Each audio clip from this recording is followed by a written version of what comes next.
দেশীয় চলচ্চিত্রে আকাশছোঁয়া তারকাখ্যাতি পেয়েছেন চিত্রনায়িকা পূর্ণিমা। টানা 2 দশক ধরে সমানতালে জনপ্রিয় এই অভিনেত্রী। তার এই পথচলার শুরুটা হয়েছিল 1998 সালে জাকির হোসেন রাজু পরিচালিত এই জীবন তোমার আমার ছবির মাধ্যমে।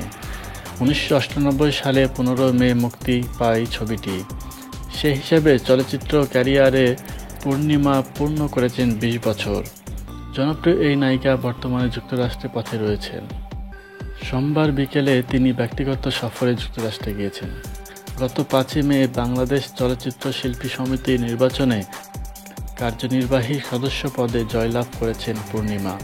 সম্প্রতি বেশ কিছু টিভি নাটকে অভিনয় করছেন তিনি। পূর্ণিমা অভিনীত মুক্তিপ্রাপ্ত সর্বশেষ লোভে পাপ পাপে মৃত্যু ছবিটি 2014 সালে মুক্তি পায়। বর্তমানে টিভি নাটক আর বিজ্ঞাপন চিত্রে নিয়মিত কাজ করছেন। নতুন সিনেমায় অভিনয়ের জন্য নিজেকে প্রস্তুত করছেন।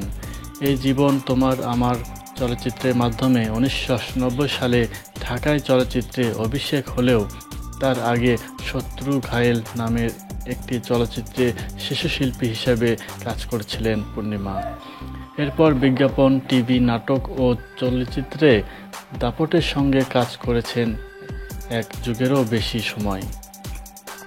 পূর্ণিমা অভিনীত উল্লেখযোগ্য চলচ্চিত্রের মধ্যে রয়েছে প্রেমের নাম বেদনা, মনের মাঝে তুমি, হৃদয়ের কথা, ছোট্ট একটু ভালোবাসা, আকাশ ছোঁয়া ভালোবাসা, সুলতান, শাস্তি, শোভা, মেঘের পরে মেঘ, স্বামী স্ত্রী যুদ্ধ, পিতামাতার আমানত, সাথী তুমি কার, সবাই তো ভালোবাসা চায়, মায়ের জন্য পাগল প্রভৃতি চলচ্চিত্র।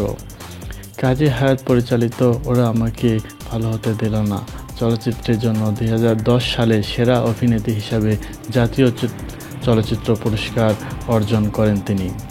এস.এ. হক অলি পরিচালিত হৃদয়ের কথা ও আকাশছোঁয়া ভালোবাসা সিনেমায় রিয়াজের সঙ্গে জুটি বেঁধে অভিনয় করে দারুণ প্রশংসিত হন। এই নায়িকা সর্বশেষ অভিনয় করেন মোস্তফা কামাল রাজ পরিচালিত ছায়াছবি চলচ্চিত্রে। 2007 সালে 4 নভেম্বর চট্টগ্রামে ব্যবসায়ী ফাহাদ জামিলের সঙ্গে পারিবারিকভাবে বিবাহ বন্ধনে আবদ্ধ হন তিনি। এরপর চলচ্চিত্রের অন্তরালে চলে যান পূর্ণিমা।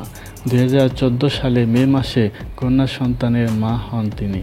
1981 সালে 11 জুলাই চট্টগ্রামে জন্মগ্রহণ করেন চিত্রনায়িকা পূর্ণিমা। তার ডাক নাম রীতা। সিনেমার পূর্ণিমা নামে প্রতিষ্ঠা পান।